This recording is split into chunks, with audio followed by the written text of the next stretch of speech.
Hi, IWF. We're here with Maryam Borrego, who is a new member to IWF. Welcome, Miriam. Hi there, how are you? Nice to be able to kind of share a little bit about myself. Yes, and let's start with doing that. Tell us about your background, where you're from, your education.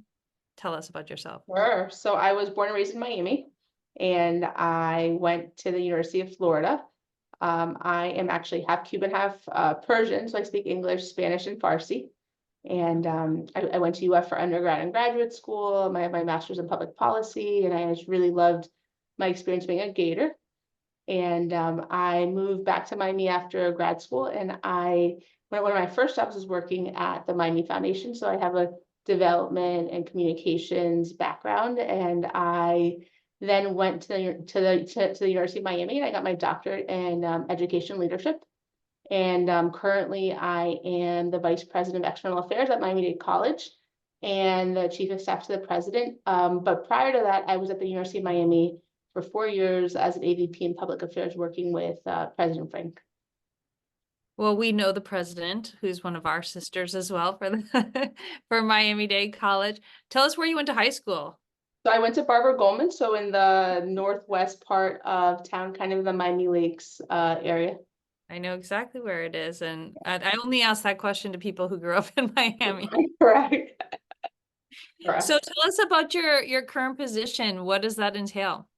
Yeah, so I have a fun job. I think it's varied and vast, and I think every day is a little different. I get to run a lot of our strategic priorities and our external relationships. Actually, this week we made a big announcement around a partnership with FIFA, which was a big project that I was able to kind of lead and organize, and it was really cool to see that come to fruition. So that partnership that I was able to develop with FIFA has to do with internship programs for students at MDC, as well as having speaker series with soccer, football legends to come to the college and speak to students and to our community, as well as launching the first FIFA museum outside of Zurich, which is really awesome. As part of my role here at the college, I oversee all of our cultural programs. So the book fair, the film festival, our live art, our gallery system. So I have a pretty cool job, and it's really exciting to be able to find a partnership with FIFA that we were able to announce this week. Also, what else is keeping me busy? We own two historic buildings that are kind of in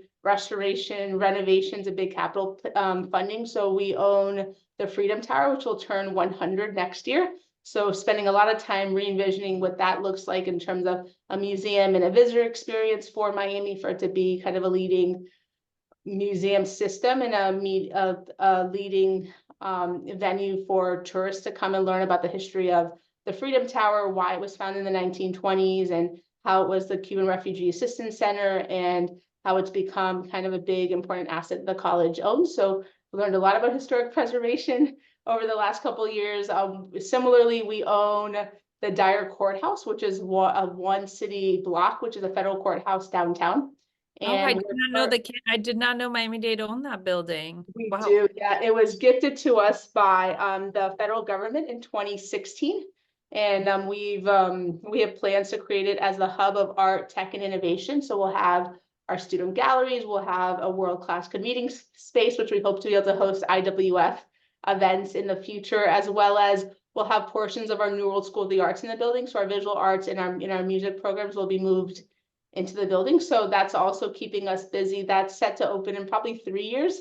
So those are kind of two big things that are taking up a lot of my time right now.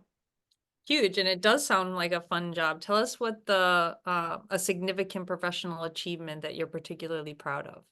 Yeah, I would say this week, I think for me was like a full circle professional moment to really be able to build a partnership, grow a partnership. And we had a really awesome event on Monday with Gianni Infantino, which is, if you follow soccer or if you follow professional sports, he is really probably one of the most prominent leaders of any professional sports federation or team. So to be able to have him here in our community and be in a fireside chat and really be at the center of that, I think for me, this week was really a big professional moment, I would say.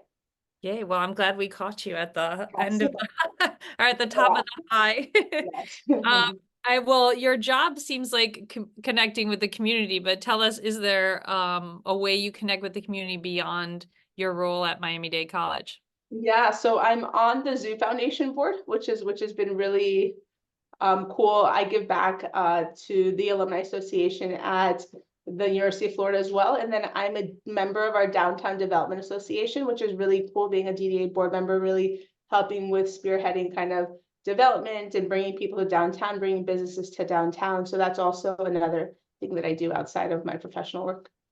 And more IWF sisters there as well. Yes, exactly. We do. They're everywhere. Tell us what you're learning about now. It's a good question. What am I learning about right now? I think there's a lot around AI, and the college is leading in a lot of fronts around AI, but I think we're thinking a lot about how we can use AI in business practices and in business tools. So I was actually talking to one of our team members about, well, what are the newest Microsoft tools that we could use, or I could actually honestly use to be able to manage email better and to be able to kind of keep track of tasks. So I'm learning more about kind of how AI can be integrated in a workflow. So that's kind of one thing that I'm learning about. And then I think as leaders, I think we learn every day about how to lead teams, how to inspire teams, how to kind of kind of provide leadership and mentorship. So for me, I think as I get to lead our teams, I think that's like an everyday thing that I learn. Great segue. So tell us about a mentor that had an impact in your life and what's the best advice you ever received? Yeah.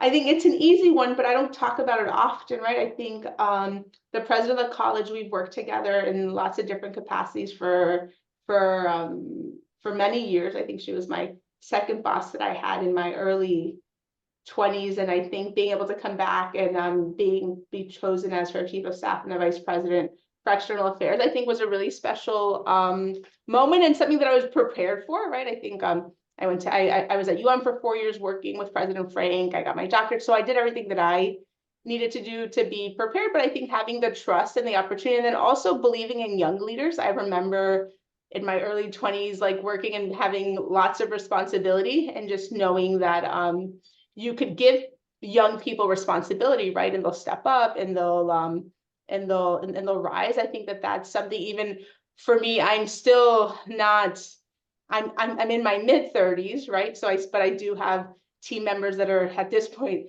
younger than me, and just knowing that they can also take on responsibilities, and it's indicative of me, right? To kind of challenge them to be able to do more because they're possible, because they have the ability to do more. So that's been something that I've been struggling with and kind of thinking a little bit about lately. And what's the advice you give most often to these young people you're working with?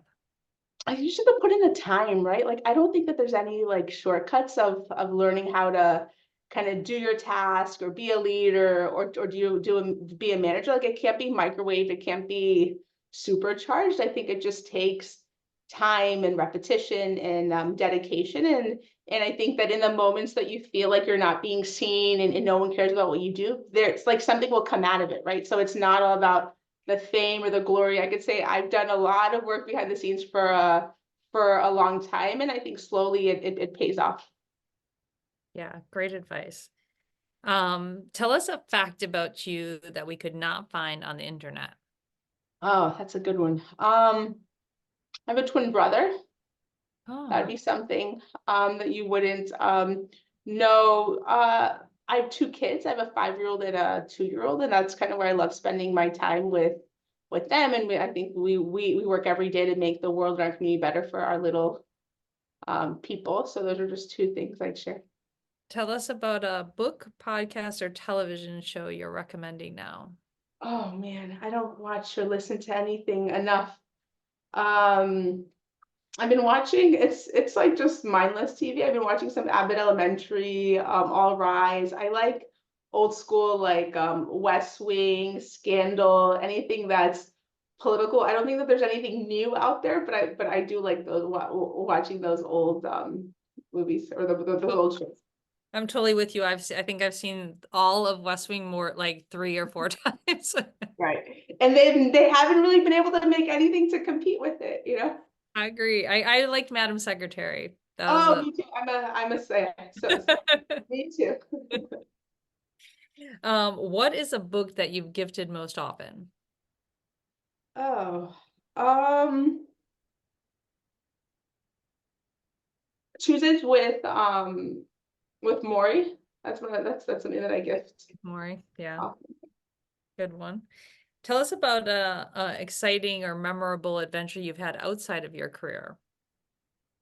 Oh, I think in college, my good friend and I, we went on a 3-week trip to Chile and Argentina, and we'd never traveled together, nor had we ever traveled to those two countries. So I think that was quite the adventure. And then more recently, I got to go to the Women's World Cup in Sydney, which I Oh, think was kind of definitely a bucket list moment for me. I played soccer in high school, so just to be there and see the finals in Australia just gave me chills. It was a really special moment. yeah, nice. Okay, last question. If you were in charge of the playlist, what song would be playing next? Oh my goodness, I didn't prepare for this. I guess it's cliche, but you know the song like "Who Runs the World?" Girls. Girls, exactly. That would be probably the song on the playlist. That's a great song. Thank Of you. Thank you for doing this. course, thank you.